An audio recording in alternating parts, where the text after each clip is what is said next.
बोलो श्री हरि विष्णु भगवान की जय। नमस्कार मेरे भाइयों एवं बहनों, मैं मोक्षदा एकादशी व्रत की कथा कहने जा रही हूँ। आप लोग जरूर सुने। मार्गशीर्ष मास के शुक्ल पक्ष की एकादशी मोक्षदा एकादशी कहलाती है। इस व्रत के प्रभाव से पितरों को मोक्ष की प्राप्ति होती है। भगवान श्री कृष्ण जी ने मोक्षदा एकादशी के दिन अर्जुन को गीता का उपदेश दिया था। अतः इस तिथि को गीता जयंती भी कहते हैं।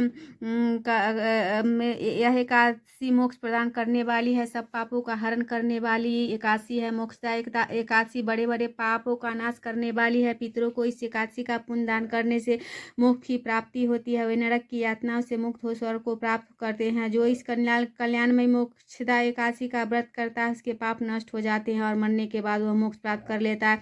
यह मोक्ष देने वाली मोक्षदा एकादशी मनुष्य के लिए चिंतामणि के समान है, समस्त कामनाओं को पूर्ण करने वाली है। इस महात्म के पढ़ने सुनने से वाजपेय का फल मिलता है। श्री विष्णु जी की मूर्ति, वस्त्र लाल पीला, पुष्पमाला, नारियल सुपारी, अन्य ऋतु फल, धूप दीप, घी, पंचामृत, दूध, कच्चा दही, घी, शहद और शक्कर, अक्षत, तुलसी दल, चंदन, कलश। दशमी तिथि को सात्विक भोजन कर ग्रहण करे, ब्रह्मचर्य का पालन करे। एकादशी के दिन प्रातः काल उठकर नित्य क्रम स्नान करके ले, स्वच्छ वस्त्र धारण करे, पूजा गृह को शुद्ध कर ले, आसन पर बैठ जाए, गंध पुष्प धूप और सुंदर वस्त्र से श्री विष्णु जी का पूजन करे। मोक्षदा एकादशी व्रत की कथा सुने अथवा सुनाए, आरती करे, उपस्थित लोगों में प्रसाद वितरित करे। रात्रि में श्री विष्णु जी का प्रसन्नता के नृत्य गीत और स्तुति के द्वारा जागरण करना चाहिए। द्वादशी के दिन प्रातः काल उठकर स्नान करे, श्री विष्णु भगवान की पूजा करे, ब्राह्मणों को भोजन कराए, उसके उपरांत स्वयं भोजन ग्रहण करे।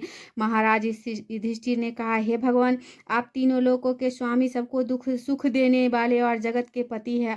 मैं आपको नमस्कार करता हूँ। हे देव, आप सबके हितैषी है, तब मेरे संशय को दूर करके मुझे बताइए कि मार्गशीर्ष शुक्ल एकादशी का क्या नाम है। उस दिन कौन से देवता पूजन किया जाता है, उसकी क्या विधि है, कृपया मुझे बताए। भक्त वत्सल भगवान श्री कृष्ण कहने लगे कि धर्मराज, तुमने बड़ा ही उत्तम प्रश्न किया है। इसके सुनने से तुम्हारा यश संसार में फैलेगा। मार्गशीर्ष शुक्ल एकादशी अनेक पापों को नष्ट करने वाली, इसका नाम मोक्षदा एकादशी है। इस दिन दामोदर भगवान की धूप दीप नैवेद्य आदि से भक्ति पूर्वक पूजा करनी चाहिए। अब इस विषय में एक पुराणों की कथा कहता हूँ। गोकुल नाम के नगर में वैशाख नामक राजा राज करता था। उसके राज में 4 वेदों के ज्ञाता ब्राह्मण रहते थे। वह राजा अपनी प्रजा का पुत्र व्रत पालन करता था। एक बार रात्रि में राजा ने एक स्वप्न देखा कि उसके पिता नरक में है। उसे बड़ा आश्चर्य हुआ। वह प्रातः विद्वान ब्राह्मणों के पास गया और अपना स्वप्न सुनाया। कहा, मैंने अपने पिता को नरक में कष्ट उठाते देखा। उन्हें मुझसे कहा है कि हे पुत्र, मैं नरक में पड़ा हूँ, यहाँ से तुम मुझे मुक्त कराओ। जब से मैंने यह वचन सुने हैं तब से मैं बहुत बेचैन हूँ, चित्त में बड़ी अशांति हो रही। मुझे इस राज धन पुत्र स्त्री हाथी घोड़े आदि में कुछ भी सुख प्रतीत नहीं होता, मैं क्या करूँ। राजा ने कहा, हे ब्राह्मण देवता, इस दुख के कारण मेरा शरीर जल रहा। अब आप कृपा करके कोई तपदान व्रत आदि उपाय बताइए जिससे मेरे पिता को मुक्ति मिल जाए। उस पुत्र का जीवन व्यर्थ है जो अपने पिता का उद्धार न कर से एक उत्तम पुत्र जो अपने माता पिता था पूर्वजों का उद्धार करता है, वह 1000 मूर्ख पुत्रों से अच्छा है। ऐसे एक चंद्रमा हमारे जगत में प्रकाश कर देता है, परंतु हजारों तारे नहीं कर सकते। ब्राह्मणों ने कहा, हे राजा, ने यहाँ पास ही भूत भविष्य वर्तमान के ज्ञाता पर्वत ऋषि का आश्रम है, आपकी समस्या का हल जरूर करेंगे।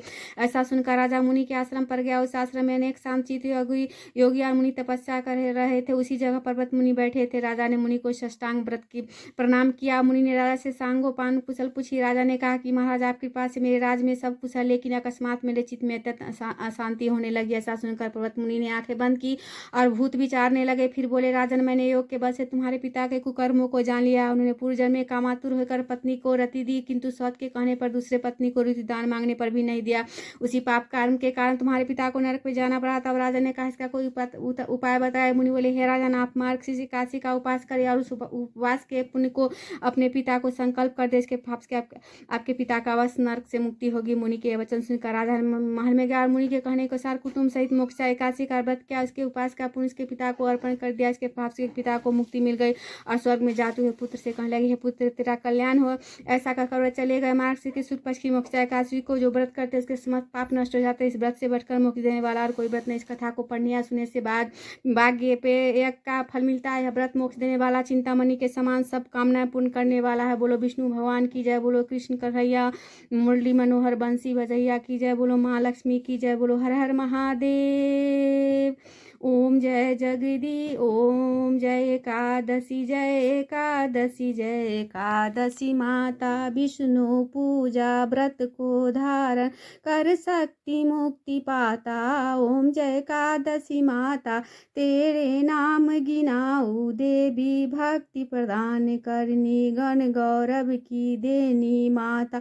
शास्त्रों में बरनी, मार्गशीर्ष की कृष्ण पक्ष की उत्पन्ना, विषतारणी जन्मी, शुक्ल पक्ष में ही होई मोक्षदा, मुक्तिदाता बन आई। ओम पौष के कृष्ण पक्ष की सफलता नामक है, शुक्ल पक्ष में होए पुत्रदा, आनंद अधिक रहे। ओम नाम षष्ठीला, माघ मास में कृष्ण पक्ष आवे, शुक्ल पक्ष में जया कहावे, विजय सदा पावै। ओम जय बीजिया फागुन, कृष्ण पक्ष में शुक्ला आमली की, पाप मोचनी, कृष्ण पक्ष में चैत्र महाबली की। ओम जय चैत्र शुक्ल में नाम कामदा, धन देने वाली नाम बरूथनी, कृष्ण पक्ष में बैसाख महाबाली, शुक्ल पक्ष में होए मोहनी, अपराजेष्ठ, कृष्ण पक्ष नाम निर्जला, सब सुख करनी, शुक्ल पक्ष रखी। ओम योगिनी नाम आषाढ़ में जानो, कृष्ण पक्ष करनी, देवी नाम कहावो, शुक्ल पक्ष धरनी, कामिका सावन मास में आवे, कृष्ण कहिए श्रावण शुक्ला होए पवित्र, आनंद से रहिए अजा भाग पक्ष, कृष्ण की परिवर्तनी शुक्ला, इंद्राशनी, कृष्ण पक्ष में भव